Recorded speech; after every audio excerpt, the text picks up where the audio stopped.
Баршаңызға сәлем, менің сүйікті көрермендерім.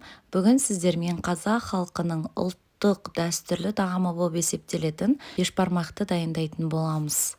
Үйге келген қонақты міндетті түрде осы бешбармақ асып, ет тартып күтіп алу біздің қазақ халқының ерекше салты десем де болады.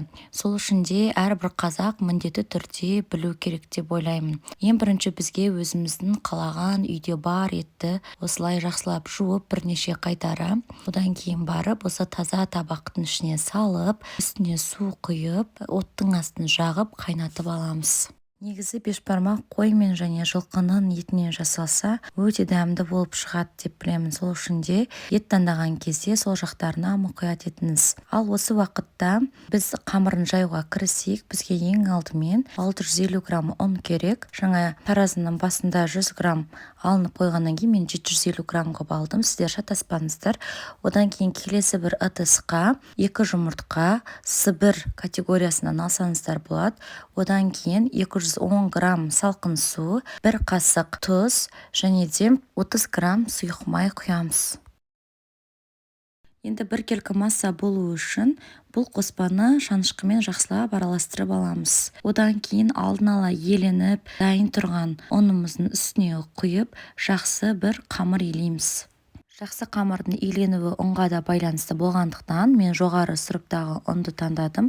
Сол үшін сіздер де ұнның жаңағы өзінің категориясына қарасаңыздар болады. Мінекей біздің қамырымыз иленді. Бұны 2 бөлікке бөліп, осылай салафанға салып, екеуін бір-біріне тимейтіндей етіп жарты сағатқа қойып қоямыз да бетін жабамыз. Ал бұл уақытта біздің етіміз қайнап жатқан болатын.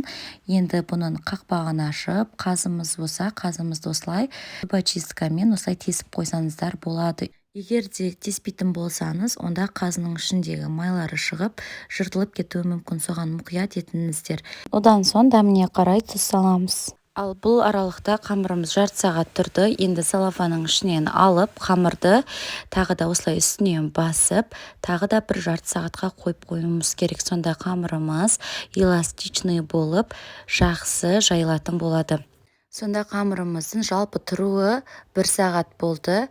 Егер де алдын ала осылай илеп қойсаңыздар, қамырыңыз жақсы болып, жеңіл жайылатын болады. Қамыр дайын болғанға дейін осы аралықта бешбармақтың тұздығын дайындаймыз. Бізге 2 дана пияз керек болады. Сіздер қалауыңыз бойынша одан да көп қоссаңыздар болады. Осылай мінекей жіңішке етіп турай бересіздер. Одан кейін сорпа дайын болғаннан кейін қосатын боламыз. Мінекей қыздар, біздің қамырымыз дайын болды. 1 сағат тұрғанның нәтижесінде осындай жұп-жұмсақ болды. Жайылғанда да бұндай қамырмен жұмыс жасағанда өте оңай. Және де бір жақсысы, бұл қамырды кез келген тағамдарға, мантыға, пельменге, орамаға қолдана берсеңіздер болады. Дәл осылай осы рецептпен жайсаңыз болғаны.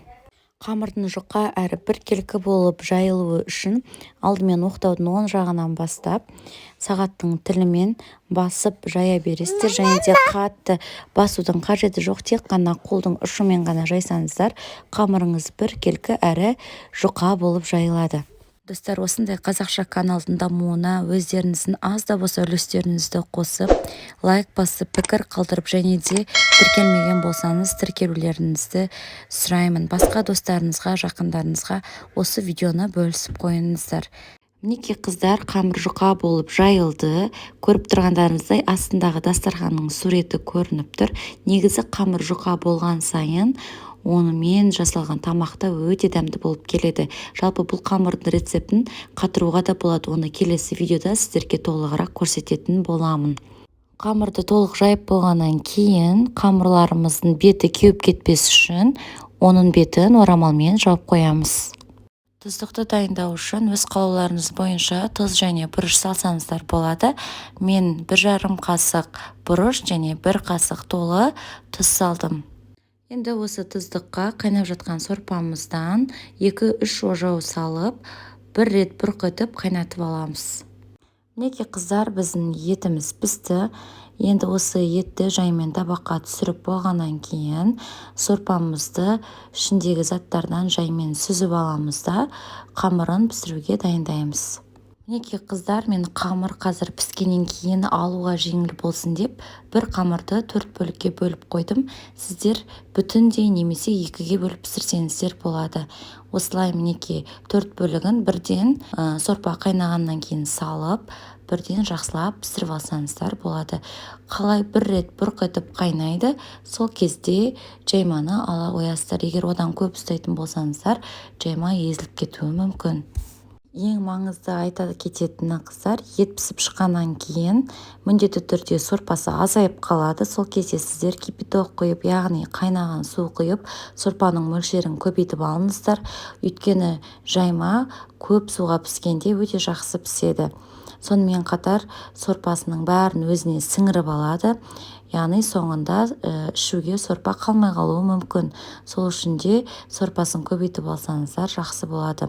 Ал енді жайманы түсірген кезде табаққа алдымен 3-4 ожау сорпадан құйып қойыңыздар. Өйткені алғаш түскен жаймаларыңыз соңғы түскен жаймалардың аралығы біраз болғаны үшін бір-біріне жабысып қалмайтындай алдымен сорпаны құйған жөн болады.